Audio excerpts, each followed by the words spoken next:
Yeah, yeah. That new album's coming. Oh, it's exciting, isn't it?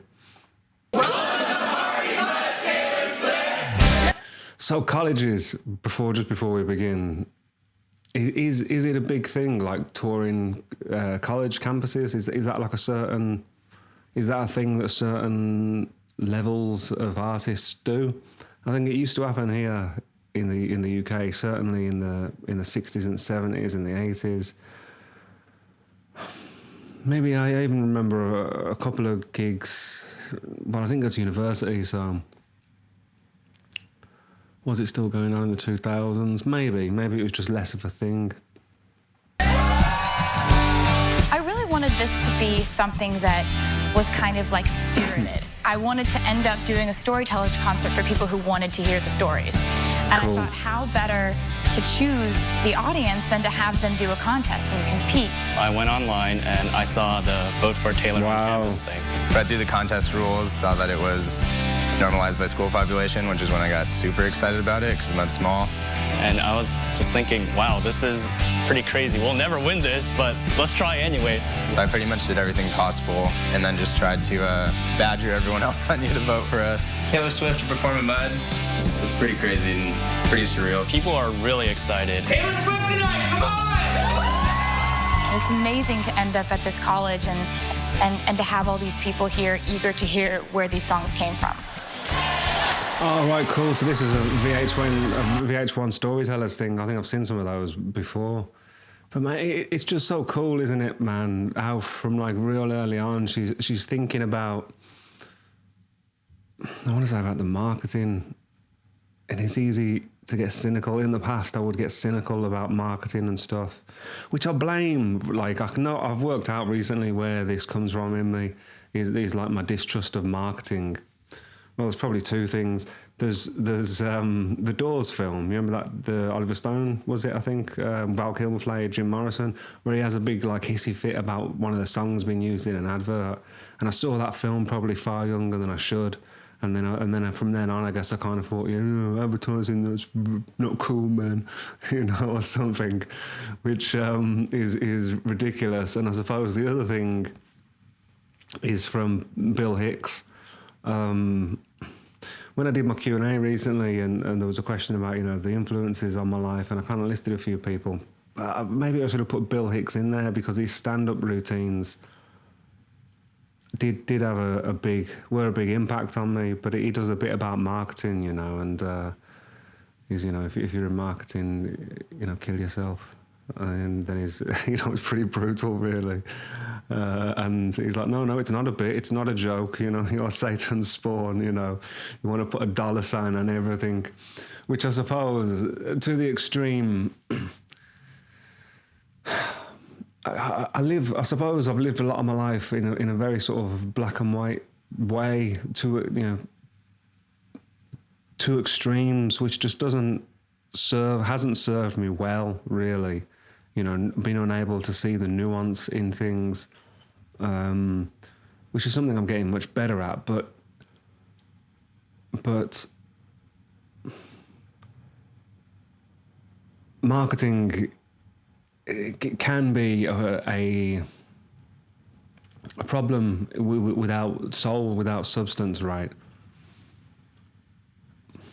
And ideally, Tame Impala, one of the bands I'm always mentioning, he seemed to grow by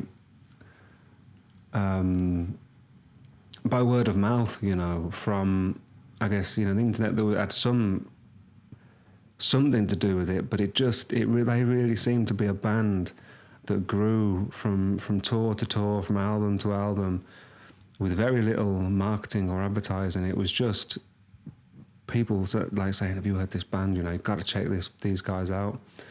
And they were just, I guess they grew steadily, you know, and sold out everywhere. But what am I trying to say? What's my point?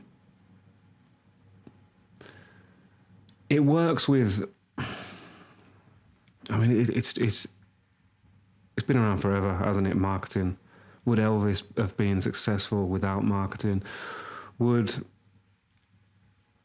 well, I mean, the Rolling Stones, you know, Mick Jagger, it's no coincidence, I think, that he went to London School of Economics, you know. He learns about business from, you know, before the Stones were a thing. And I guess I kind of just thought, hey, yeah, I'm just going to go out and play some shows, going to get a record deal. It's just meant to be, you know, that old, like, you know, chestnut, that everything is gonna be fabulous and work out fabulously. But Taylor, she has the genuine care for the fans as well, right? She understands that she is nothing without the fans. And I think she's understood that from very early on, and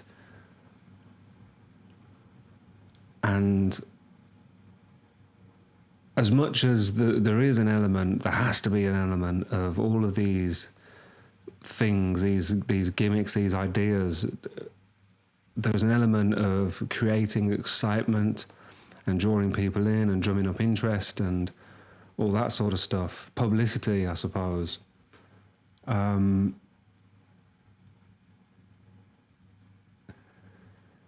She genuinely wants people to enjoy it, she wants to make it exciting for people on as many levels as possible, right? And she doesn't rest on her laurels. She always tries to mix things up and take it somewhere else. So it comes back, I think, to authenticity, doesn't it? It's marketing without authenticity that I think is my problem. So then I suppose my problem with advertising or using, you know, songs on advertising is, I suppose you've got to believe or align in some capacity with what it is you're allowing yourself to be associated with, right?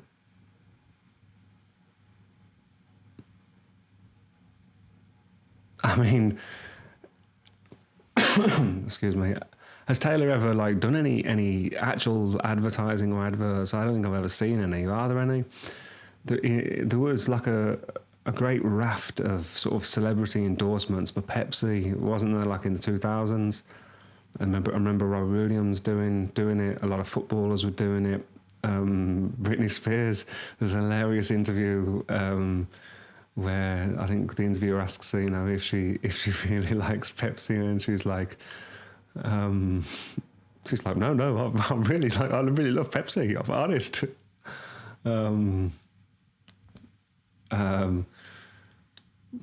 So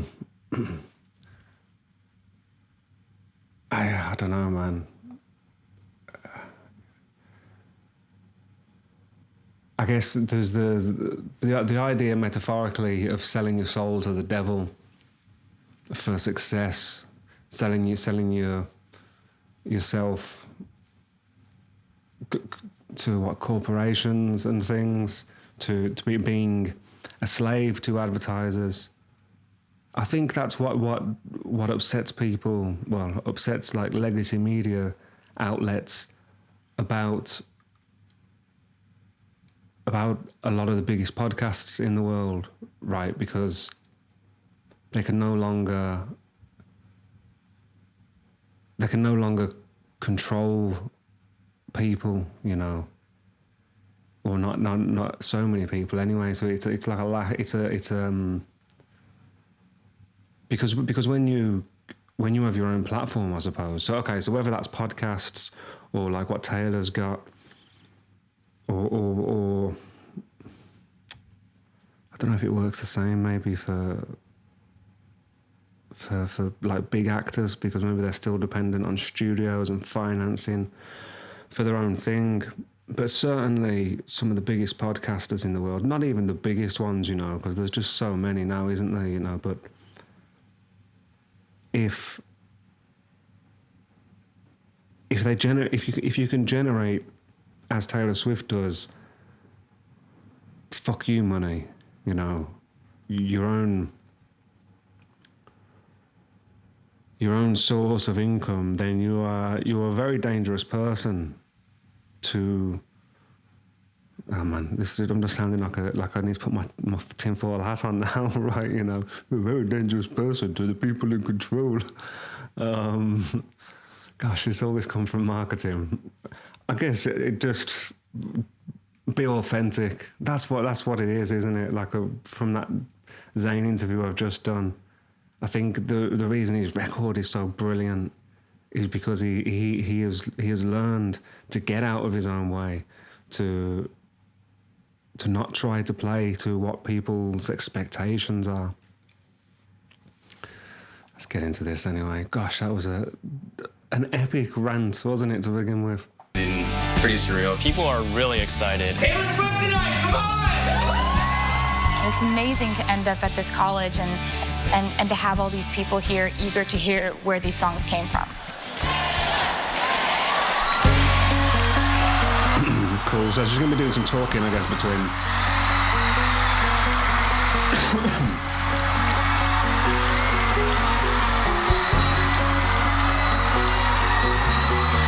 You're on the phone with your girlfriend. She's upset. She's going off about something that you said. She doesn't get your humor like I do.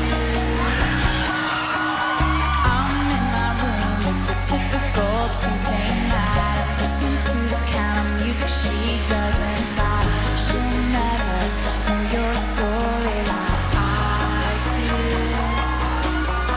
'Cause she wears short skirts, I wear t-shirts. She's here, Captain, and I'm on the bleachers. Dreaming about the day when we wake up and find that what you're looking for has been here the whole time. If you could see that I'm the one. This song is fascinating. Excuse me. You know, my cough's been getting better. I've been unwell and like didn't really have a cough until I got better. It was just like fever and stuff, but my cough doesn't seem to be that bad. And then every time I sit down to record, my throat's just going tickle, tickle, tickle. Fucking annoying. Anyway, this song, what it's just been making me think of is a band called The Vines. Does anybody know The Vines? I love those dudes, man. Australian band, kind of like poppy Nirvana, but this melody. I was just thinking, geez, this could be like a Vine song, you know, maybe even like lyrically with changing like the sort of gender bits to the opposite way, I guess. But so then that makes me think, what does that make me think? I'm just thinking about like the nature of pop melodies, you know. So this could be, it could be like a Beatles song, couldn't it? It could be a Vine song. I've jumped a link there. So it's making me think of the Vines. It could be like a Vine song, and the Vines to me are kind of like maybe a slightly less heavy Nirvana. I was going to say a more pop Nirvana, but Nirvana, it's really kind of Beatles style songs, Beatles melodies and structures with, you know, fuck you guitars, isn't it? You know, that's I think a reason why Nirvana was so popular. It's even a reason why like a lot of the heavier bands, I guess like Black Sabbath and things, were so popular. Like that we can dress it up however we want, or they can, right, from in genre, but at the core of it, it's about melody, isn't it? Melody and lyrics. But this is just this. It's a beautiful song, isn't it? You know. You're on the phone with your girlfriend. She's upset. She's going off about something that you said. She doesn't get your humor like I do. I feel like a Paul McCartney coming in there or something, you know. It's a typical Tuesday night. Listen to the kind of music she doesn't like. She'll never know And it does have, there's something about this that is grungy. I'm not sure what it is exactly. See, on these bits, this pre-chorus, you can just be like chugging on the guitar here, couldn't you?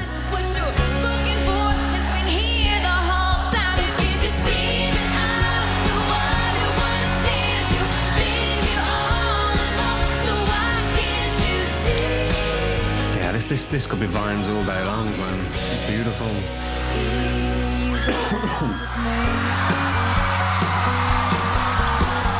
Walking the streets with you in your worn out jeans. I can't help thinking this is how it ought to be.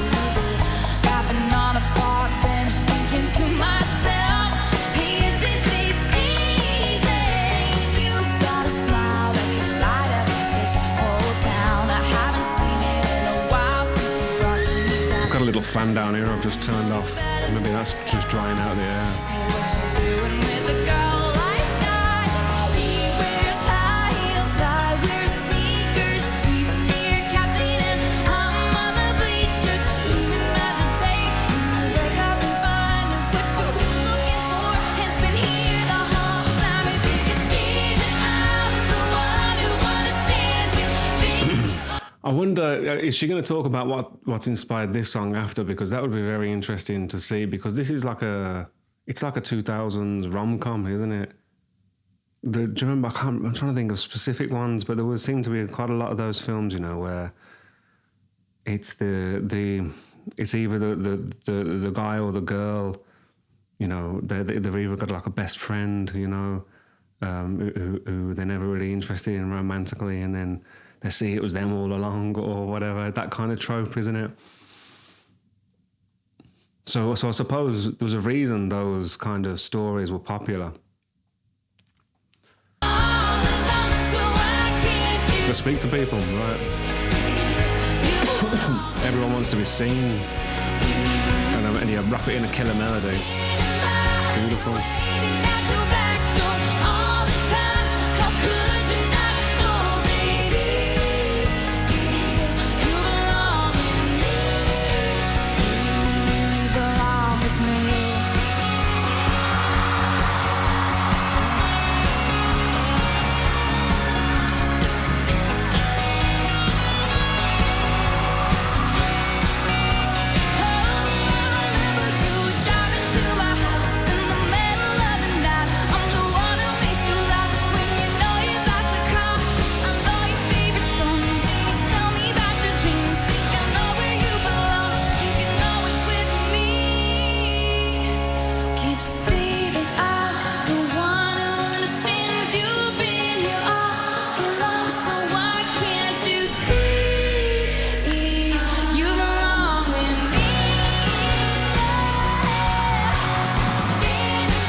She just has like the most fun in the world as well. Like,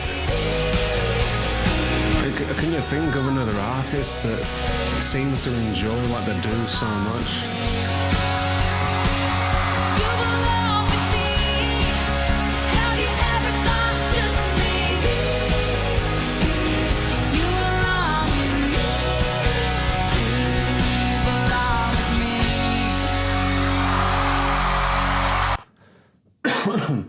So, is Taylor Swift is she like an ordinary person doing extraordinary things? Is she an extraordinary person doing extraordinary things? Because there is an element of like one of the